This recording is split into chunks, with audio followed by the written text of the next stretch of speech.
ಸರ್ಪ ರವಿರ ಸರ್ಪ ಬೂದಿ ಮುಚ್ಚಿದ ಕೆಂಡ ಸಿದ್ದೇಶ್ವರನೇ ಬಹುಪುರ ರವಿರ ಸರ್ಪ ಹಿರಣ್ಣ ದರಿಯೇ ನಿನಗಾದ್ರೆ ಸರಿಯೇ ಎಂದರೆ ಹಂಬುರಿಯೇ ಬಹುಪುರ ರವಿರ ಸರ್ಪ ಭೂತ ಗಣಾದಿ ಸೇವಿತಂ ಅಪಿತ್ತ ಜಂಬೋ ಸಂಸಾರ ಭಕ್ಷಿತಂ ನಾಸುತಂ ಲೋಕ ವಿನಾಶ ಕಾರಣಂ ವಿಘ್ನೇಶ್ವರ ಪಾದ ಪಂಕಜ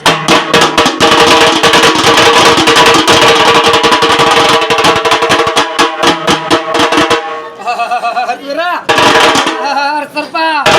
ಕರ ಕರ ತಿರುಗುವ ಈ ಬ್ರಹ್ಮಾಂಡದ ಗುಡ್ಡದ ಕೆಳಗೆ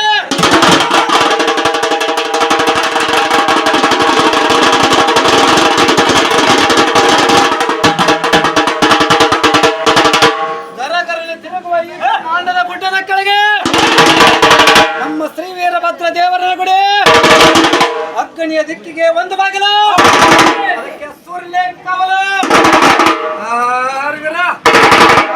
ಸ್ವಲ್ಪ ನೈಋತ್ಯ ದಿಕ್ಕಿಗೆ ಒಂದು ಬಾಗಿಲು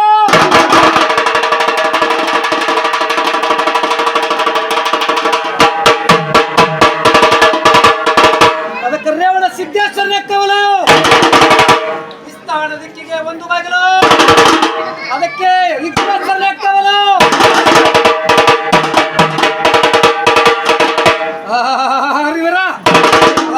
ಸರ್ಪ ಉತ್ತರ ದಿಕ್ಕಿಗೆ ಪೂರ್ವದ ಕಂಬವು ಉತ್ತರ ದಿಕ್ಕಿಗೆ ಅವಳದ ಕಂಬವು ದಕ್ಷಿಣ ದಿಕ್ಕಿಗೆ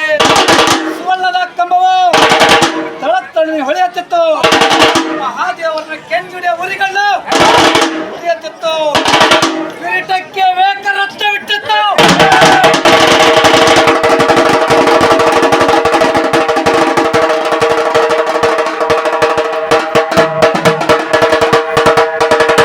ರಕ್ತ ಮಂಡಲದ ಸರ್ಪ ಬೆದ್ದಿತ್ತು ವರ್ಕೆಂದು ಬರ್ಗರೆತ್ತಿತ್ತು ಬಿಳಿಯ ತಳಕಿನಾಗ ಬಲದೊಳಗೆ ಸುತ್ತಿ ವರ್ಕೆಂದು ಬರ್ಗರೆತ್ತಿತ್ತು ಬೇರೆ ತಮ್ಮಟಿಗಳ ಕಣಿ ಎಳುತ್ತಿತ್ತು ದುರ್ಗ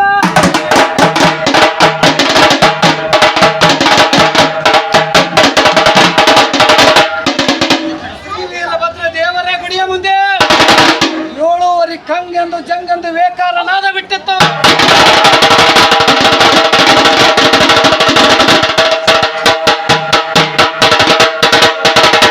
ದಿಗಿಲ್ ಬುಗಿಲ್ ಎಂಬ ಶಬ್ದ ಕೋಶಗಳಿಂದ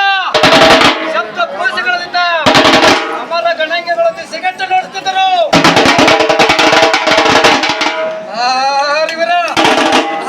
ಸರ್ಪ ಆ ಬಾಣದ ಶಕ್ತಿ ಆಗಿತ್ತು ನೋಡ ಭದ್ರಕಾಳಿ ರಮಣ ವಿಪರೀತ ನಾಯಕ ಪ್ರಬಲ ಕೊಂಡೇರ ಗಂಡ ಶತದ್ರೋಹಿಗಳ ಮಿಂಡ ನೀನೇ ಪ್ರಚಂಡ ಇವತ್ತಿನ ಈ ಕಾರ್ತಿಕೋತ್ಸವ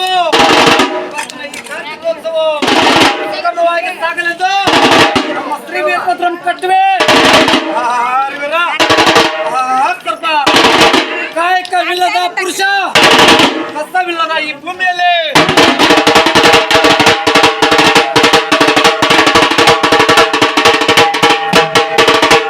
ಕಾಮಿತ್ತದ ಬೀಜ ಬಿತ್ತಲು ಅದು ಅಂಕುರಿಸಿತು ಕಾಕೆ ಎರಡಾಯ್ತು ಗೊಂಬೆ 3 ಆಯ್ತು 36 ಆಯ್ತು ಕಾಯಿ 216 ಆಯ್ತು ಸರ್ಪ ಅಂಡ ಜನಿಸಿ ತುಂಬೆ ಪಟ್ಟ ಬಯಲು ತಕ್ಷಣ ಬಂದು ಬಿದ್ದಿತ್ತು